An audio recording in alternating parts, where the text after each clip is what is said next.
Alors, aujourd'hui, on va voir la différence entre bad boy et gentil garçon. Tu vois, on va voir la différence. On va aussi voir les avantages et les inconvénients du bad boy et du gentil garçon. Alors, on va d'abord prendre le bad boy. Le bad boy. Comment on dit qu'un homme, c'est un bad boy?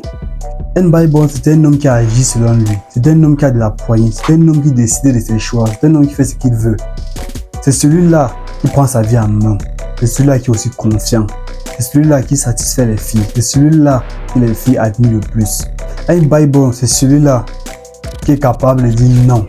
Et c'est celui-là qui est aussi capable de dire oui. Je parle dans ce qui me plaît. Je trace mon chemin et je vais réussir par la même occasion. C'est celui-là qui est courageux, qui a l'estime de lui assez extrême, assez arrogant. C'est celui-là qui suit juste sa direction. C'est une personne aussi qui est autoritaire. Alors, il y a aussi un inconvénient d'un bad boy. Un bad boy est celui-là. Parfois, il est égoïste. Parfois, il ne connaît pas la valeur d'une personne. Parfois, il néglige un peu certaines personnes. Parfois, il ne se rend pas compte de la chose qu'il a devant lui. Parfois, il ne sait pas aussi l'utilité d'une chose ou d'une personne. C'est ça l'inconvénient du bad boy. Quand tu es bad boy, tu vois un peu la vie différemment. Et l'avantage à le bad boy, c'est que aux yeux des filles, il a le monopole.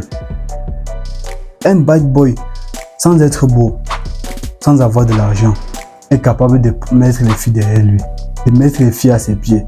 C'est ça les avantages du bad boy. C'est pourquoi les bad boys sont plus attirés par les femmes. Parce que les femmes se diront toujours, elles aiment être avec celui qui est autoritaire. Parce que la majorité des femmes sont soumises. Et elles veulent celui-là, notamment, qui a le monopole sur elles. Celui-là qui a un peu la main mise sur elles. Vous voyez un peu. C'est pourquoi les femmes seront toujours attirées par le bad boy. Celle qu'elle veut voir, la dominer. Elle en a besoin, elle ne vous dira jamais. C'est-à-dire une femme disent moi aussi qu'elle ne veut pas, qu'elle n'a pas besoin d'un bad boy. Et si on voit bien, son ex c'est un bad boy. Et si on regarde attentivement, elle est actuellement avec un bad boy. Elle préférera toujours les bad boys parce qu'elle a l'impression qu'il la stimule en quelque sorte. Qu'il émet les émotions qu'elle ne ressent pas avec le gentil homme. Elle serait toujours intéressée par le bad boy. Ce n'est pas qu'il est beau, non. Elle serait toujours avec lui. Parfois c'est bien, parfois ce n'est pas bien. Alors, passons maintenant au gentil garçon. C'est pas un gentil garçon.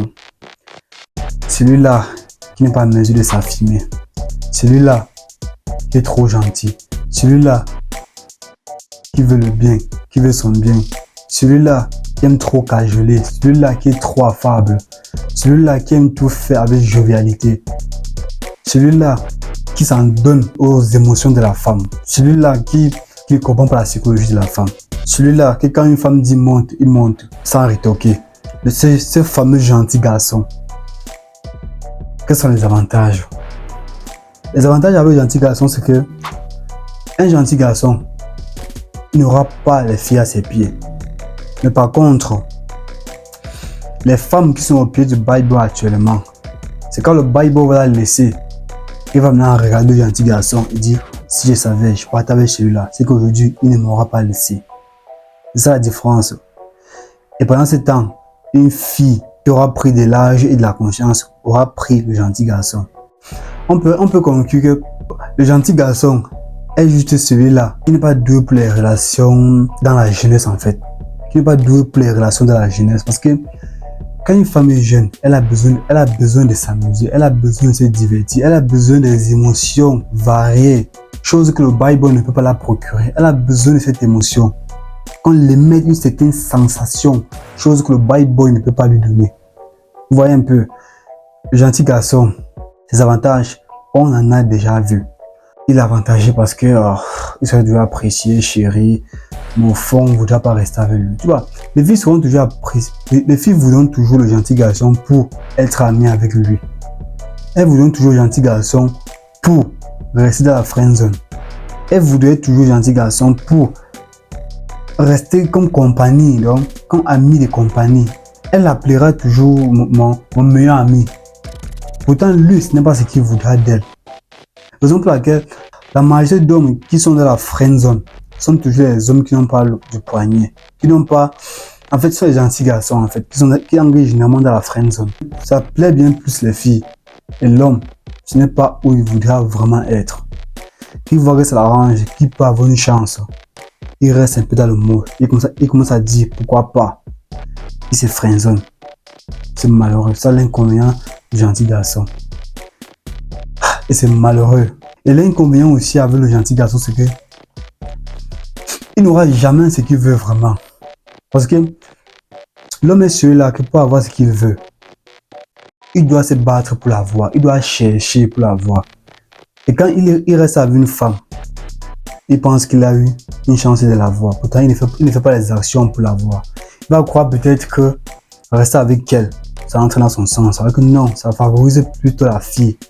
Parce que la fille lui est freinzonnée depuis. Il pense avoir une chance. Mais quand le jour qui va se prononcer, il va dire que non, ok, on arrête tout. L'amitié n'aura plus. Même une chance de l'avoir, il n'aura plus. C'est ça le gentil garçon. Déjà, je pense que s'il faut saigner ou s'il faut choisir entre un gentil homme et un bad boy, je pense sincèrement que être gentil homme, c'est pas trop avantageux. Être un bad boy, ça peut être avantageux, mais pas trop. Je pense sincèrement qu'il faut être au milieu. Il faut être un peu bad boy, un peu gentil homme. Mais le secret, c'est de trouver le juste milieu. Il faut être à mesure de jauger le juste milieu, d'avoir la compréhension de la femme. Je pense que si tu es un bad boy, tu comprends la compréhension de la femme, la compréhension de l'être humain. Ça serait mieux qu'être un gentil homme, comprendre la compréhension de la femme. Donc, le conscient de la femme, comprendre les femmes en fait. Je pense sincèrement que si tu es un gentil homme et que tu comprends les femmes, tu vas remarquer que non, être trop gentil là, ça ne va pas dans son sens. Parce que il faut arriver à jauger le juste milieu, à se placer dans le juste milieu pour équilibrer les choses. Être un peu bad boy, être normal en fait, tout en comprenant les femmes, en comprenant ce qu'elles aiment et qu'est-ce que la stimule notamment. J'espère que j'ai pu faire la conclusion ou j'ai pu retrancher la différence entre un bad boy et un gentil homme. Le secret, c'est de trouver le juste milieu, de comprendre la psychologie de la femme. Dès lors que vous aurez compris la psychologie de la femme, il serait plus facile de changer d'émotion, de changer de désir en fait. Parce que les femmes sont émotives, elles ont besoin des moments qui ne vont pas bien, des moments qui sont accentués. Elles ont besoin de ça. Quand ça va pas bien, tu vois, elles pleurent. Quand ça va bien, elles sourient.